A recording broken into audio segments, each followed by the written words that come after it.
Hello students, I am Rahul Tyagi. Welcome to my YouTube channel. बेटा आज हम एक वीडियो के और साथ आए हैं। अब तक हमने क्या क्या किया सर? हमने ना चैप्टर 1 कंप्लीट कर लिया, चैप्टर 2 कंप्लीट कर लिया। ठीक है बेटा, आज हम किसकी बात करेंगे बेटा? चैप्टर नंबर 3 की, अकाउंटिंग प्रिंसिपल्स। ठीक है बेटा, ये चैप्टर आपका बहुत ज्यादा इंपॉर्टेंट है और ये थ्योरी का ना बेटा लास्ट चैप्टर है। इसके बाद हम क्या करेंगे? केवल सिर्फ और सिर्फ क्या होंगे? हमारे न्यूमेरिकल्स प्रॉब्लम्स होंगी, न्यूमेरिकल चैप्टर्स होंगे। ठीक है बेटा, देखिए अकाउंटिंग प्रिंसिपल्स को गैप्स भी कहा जाता है। बेटा गैप्स का मतलब general accounting accepted principal, accepted accounting principles. इन्हें इशू कौन करता है बेटा? ICAI, Indian institute of chartered accountant of India. ठीक है बेटा, अब refers to rules or guideline adopting for recording of business transaction। बेटा बिजनेस ट्रांजैक्शन में भी क्या आती है? अकाउंटिंग की आपने डेफिनेशन पढ़ी, मैं रिकॉर्डिंग करता हूं। ठीक है, तो बेटा बिजनेस ट्रांजैक्शन रिकॉर्ड होती है, उनके रूल्स और गाइडलाइंस यानी कि वो कैसे कैसे रिकॉर्ड होंगी, किस तरीके से रिकॉर्ड होंगी, वो किसमें बताई जाती है? मेरे प्रिंसिपल्स में इसमें बताई जाती है। बेटा क्यों? so as to bring uniformity। बेटा यूनिफॉर्मिटी, समानता बनाए रखने के लिए। एक बात बताइए, आप अलग तरीके से रिकॉर्ड कर रहे हैं, दूसरा बंदा अलग तरीके से रिकॉर्ड कर रहा है, चौथा बंदा अलग तरीके से रिकॉर्ड कर रहा है। ठीक है बेटा, तो उसमें क्या आएगा? सबके डिफरेंस हो जाएंगे, सबको समझना बड़ा मुश्किल हो जाएगा। तो ना उन्होंने क्या बता दिया? एक लैंग्वेज बता दी, एक भाषा बता दी जिसमें आपको क्या करना है भाई? ये रिकॉर्ड करनी है। बस वही भाषा क्या कहलाती है? प्रिंसिपल्स कहलाएंगे। ठीक है बेटा, in preparation and presentation of financial statement is known as GAAPs. आया बेटा समझ में या नहीं? बेटा वो रूल्स, वो गाइडलाइन जिससे मेरी अकाउंटिंग की बिजनेस जितनी भी ट्रांजैक्शन है उन्हें रिकॉर्ड किया जा सके। वो रूल्स किस लिए बनाए जाते हैं? ताकि यूनिफॉर्मिटी लाई जा सके, समानता लाई जा सके, वरना तो बेटा सब क्या हो जाते हैं? डिस्टिंक्ट हो जाएंगे। बेटा गैप्स दो तरीके के होते हैं, एक तो अकाउंटिंग कंसेप्ट और अजम्पशंस, एक होते हैं बेटा अकाउंटिंग प्रिंसिपल। अकाउंटिंग अजम्पशंस तो बेटा मेरी कितनी है? 3 बेसिक अजम्पशंस है। कितनी अजम्पशंस है बेटा? 3 अजम्पशंस हैं। और प्रिंसिपल्स कितने हैं मेरे? 11। बेटा आज पहले हम किसके बारे में चर्चा करेंगे? बेसिक अजम्पशंस के बारे में चर्चा करेंगे। उसके बाद हम किसके पास पढ़ेंगे? उसके बाद हम अकाउंटिंग प्रिंसिपल्स के बारे में पढ़ेंगे।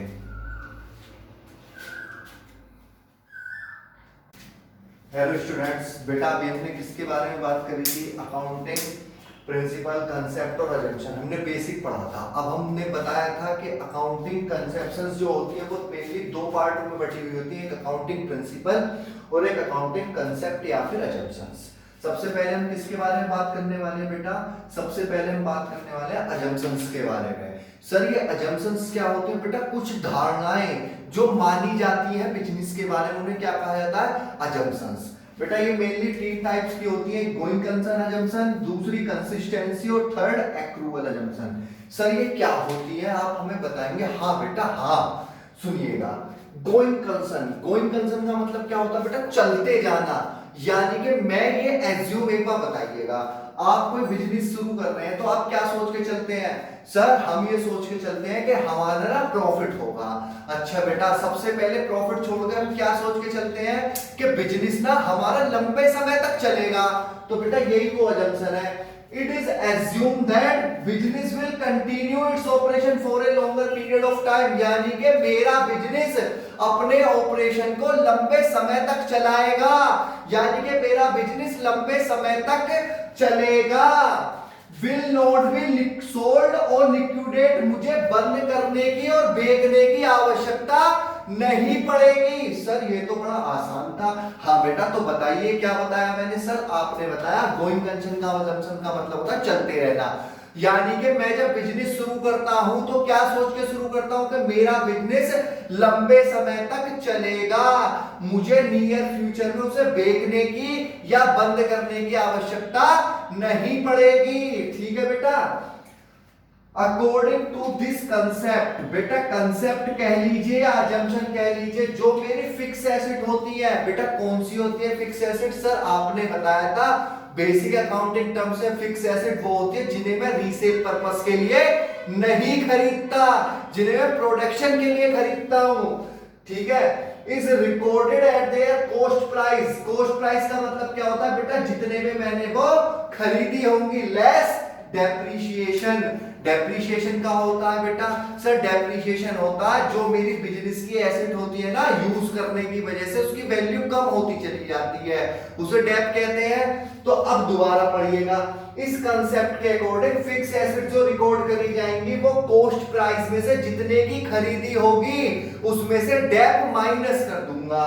सर कैसे बेटा, एग्जांपल देखिए, आपने ना एक मशीन खरीदी थी, कितने की, 1 लाख रुपीस की, ठीक है बेटा, तो आपने कितने की दिखाई होगी ये बैलेंस शीट में, सर 1 लाख की।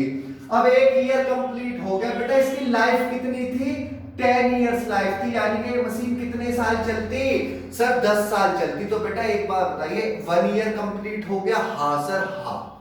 तो बेटा मैंने इसका कितना यूज कर लिया होगा, ये 1 लाख की मशीन थी, कितने साल तक यूज होती सर, 10 इयर्स तक। तो बेटा कितना यूज कर लिया मैंने, 10,000 का। तो अब जो ना मैं बैलेंस शीट में दिखाऊंगा वो कितने की दिखाऊंगा बेटा, कितने की मशीन थी, 1 लाख की। इसमें से माइनस क्या करा मैंने, डेप, बेटा कितना आया ये, 10,000। तो बेटा कितने की मशीन दिखाऊंगा मैं, सर 90,000 की। आया समझ में बेटा, गोइंग कंसर्न अजम्पशन होती है कि मेरा बिजनेस लंबे समय तक चलेगा, मुझे नियर फ्यूचर में इसे बंद करने की आवश्यकता नहीं पड़ेगी।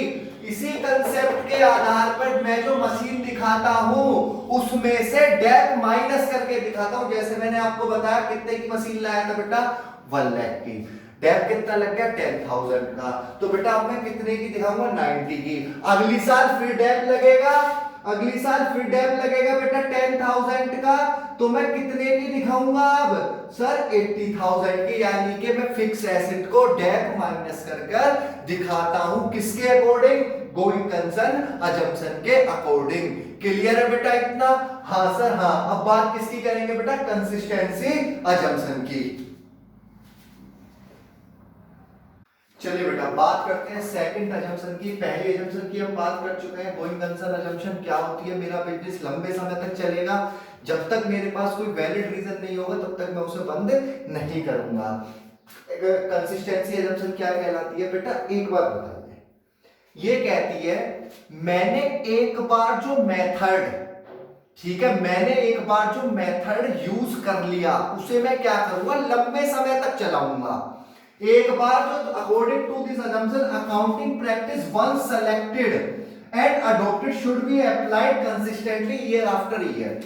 बेटा अगर मैंने कोई मेथड का अपना लिया तो मैं उसे क्या करूंगा, लंबे समय तक चलाऊंगा, ठीक है बेटा, लंबे समय तक चलाऊंगा। सर मतलब बेटा देखिएगा, बेटा आपने डेप्रिसिएशन पढ़ा, हाँ सर हमने डेप्रिसिएशन पढ़ा। बेटा क्या होता है सर, फिक्स एसेट की वैल्यू में गिरावट है ना, उसके यूज होने से, टेक्नोलॉजी चेंज होने से या समय के साथ, ठीक है बेटा।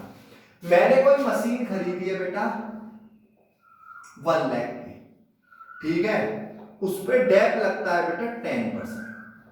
बेटा अभी ना डेप के बारे में हम छोटा सा पढ़ रहे हैं, केवल छोटा सा पार्ट पढ़ रहे हैं, बाकी डिटेल में हम जब डेप्रिसिएशन चैप्टर पढ़ेंगे ना तब। बेटा डेप्रिसिएशन ना 2 मेथड से लगता है, एक तो एसएलएम मेथड और एक डब्ल्यूडीवी मेथड, ठीक है, एक एसएलएम मेथड से एक डब्ल्यूडीवी मेथड से। बेटा डेप लगाना है 10%, कितना लगा सर 90,000 बची। अब कितना डेप लगेगा बेटा, 10% फिर लगा 10,000, कितनी बची बेटा 80,000। ये तो किससे लग रहा है बेटा, एसएलएम मेथड से, तो डेप ऐसे लगता है। यानी कि जितना आपने फर्स्ट ईयर में फुल ईयर का लगाया, ईयर आफ्टर ईयर वही लगाएंगे। तो ये यही कहना चाह रहा है कि अगर आपने कोई प्रैक्टिस, मान लीजिए डेप्रिसिएशन के लिए मैंने एसएलएम मेथड का यूज कर रहा हूं, तो मैं year after year SLM method ही लगाता रहूंगा, ठीक है बेटा, मैं कंसिस्टेंटली एसएलएम मेथड का ही यूज करता रहूंगा। क्या सर हम एक बार एसएलएम का यूज करने के बाद चेंज नहीं कर सकते? बेटा आप कर सकते हैं, अगर डब्ल्यूडीवी मेथड को डेप्रिसिएशन लगाने से आपको बेनिफिट हो रहा है तो आप उसे चेंज कर सकते हैं, कोई दिक्कत नहीं है, लेकिन लंबे समय तक यूज करना है। एक बार जो आपने अकाउंटिंग प्रैक्टिस को फॉलो कर लिया, आप उसे क्या करेंगे, लंबे समय तक फॉलो करेंगे। आया बेटा समझ में या नहीं? हाँ सर, हमारी समझ में अब आ गया। क्या आया बेटा? सर आपने ये बताया कंसिस्टेंसी अजम्पशन होती है, आपने जो एक बार मेथड फॉलो कर लिया उसे क्या करेंगे हम, लंबे समय तक करेंगे। ठीक है बेटा, इससे बेटा मेरा क्या हो जाता है, ये मेरे कंपैरिजन करने में आसानी हो जाती है। सर कैसे? बेटा मैं दो चीज में कंपेयर करूंगा, जो एक जैसी होंगी उनमें ही तो करूंगा कंपैरिजन। बेटा मैं क्लास के टॉपर बच्चे में और क्लास के लोएस्ट बच्चे में कंपैरिजन थोड़ी कर सकता हूं? नहीं सर नहीं। तो बेटा अब मैं इस ईयर में और इस ईयर में, ठीक है, 2018-19 और 1920 को आपस में कंपैरिजन कब कर सकता हूं? जब दोनों में डेप्थ का मेथड क्या लगा होगा, एसएलएम मेथड लगा होगा, तभी तो कंपैरिजन कर सकता हूं, अदरवाइज मैं नहीं कर सकता। हाँ सर हाँ। तो बेटा ये कंपैरिजन करने में क्या करता है, बेनिफिशियल होता है। ठीक है, कंसिस्टेंसी अजम्पशन क्या होती है, मैंने एक बार जो अकाउंटिंग प्रैक्टिस अकाउंटिंग मेथड का यूज कर लिया, उसे मैं क्या करूंगा बेटा, लंबे समय तक यूज करूंगा। मैंने एग्जांपल लेकर बताया, दो मेथड होते हैं, एक एसएलएम एक डब्ल्यूडीबी। ठीक है बेटा, डेप लगा रहा हूं मैं, जब अगर मैं एसएलएम से लगा रहा हूं तो मैं एसएलएम से ही लगाता रहूंगा, डब्ल्यूडीबी से लगाऊंगा तो मैं डब्ल्यूडीबी से ही लगाता रहूंगा। इससे मेरे कंपैरिजन करने में आसानी होती है। क्लियर बेटा? हाँ सर, हमारी समझ में आ गया। चलिए बेटा, अब किसकी बात करते हैं, लास्ट अजम्पशन की और इंपॉर्टेंट अजम्पशन की। ठीक है बेटा, ये चैप्टर मैं आपको वैसे भी बता चुका हूं, ये चैप्टर बहुत ज्यादा इंपॉर्टेंट है। ठीक है, इसमें आपके 11th क्लास में क्वेश्चन आएगा जरूर।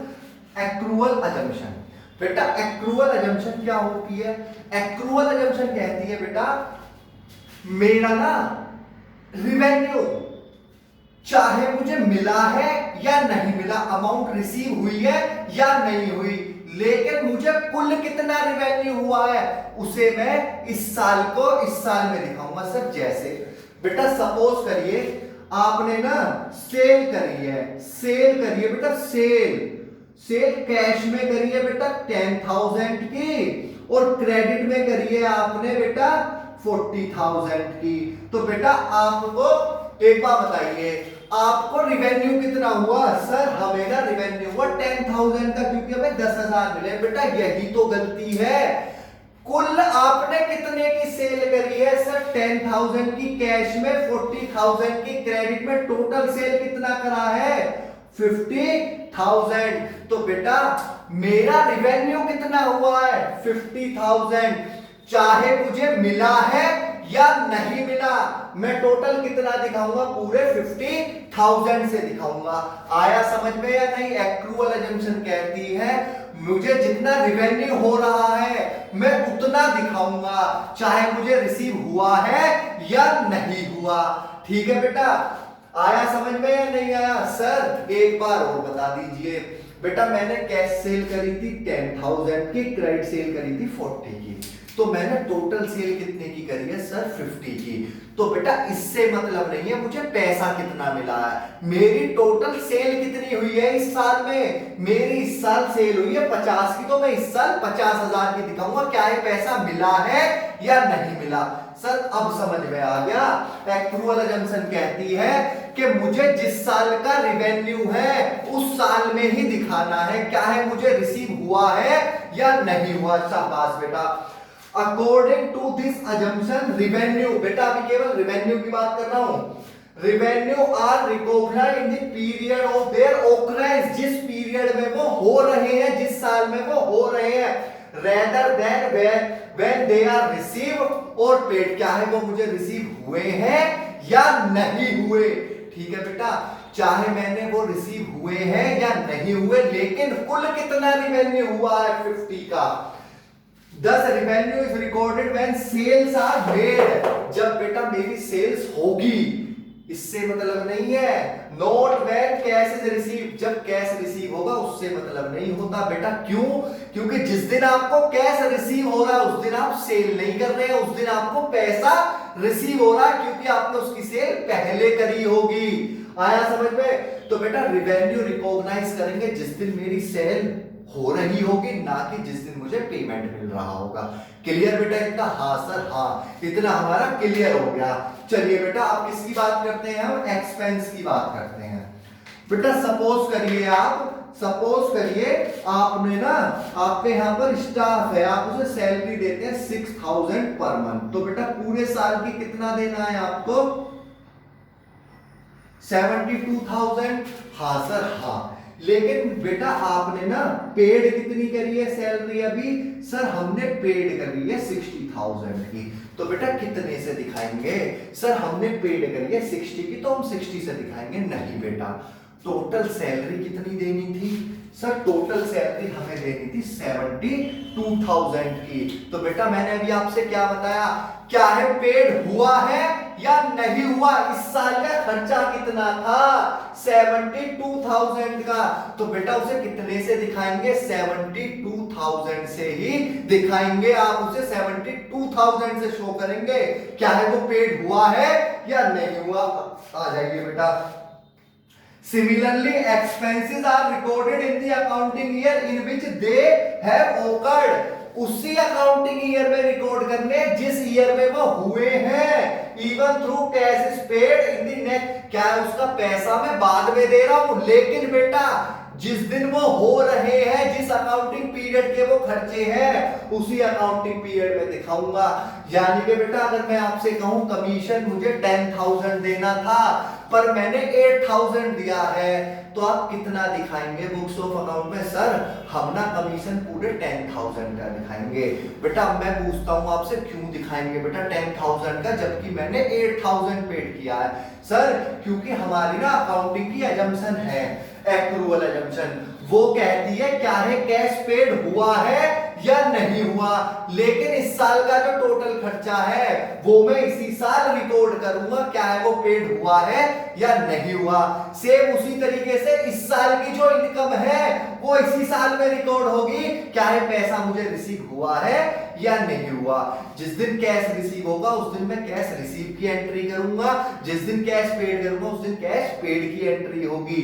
आया बेटा समझ में या नहीं? सर हमारी समझ में ये आ गया। बेटा नेक्स्ट क्लास में किस बारे में बात करेंगे? नेक्स्ट क्लास में हम बात करते हैं अकाउंटिंग प्रिंसिपल्स की। ओके बेटा।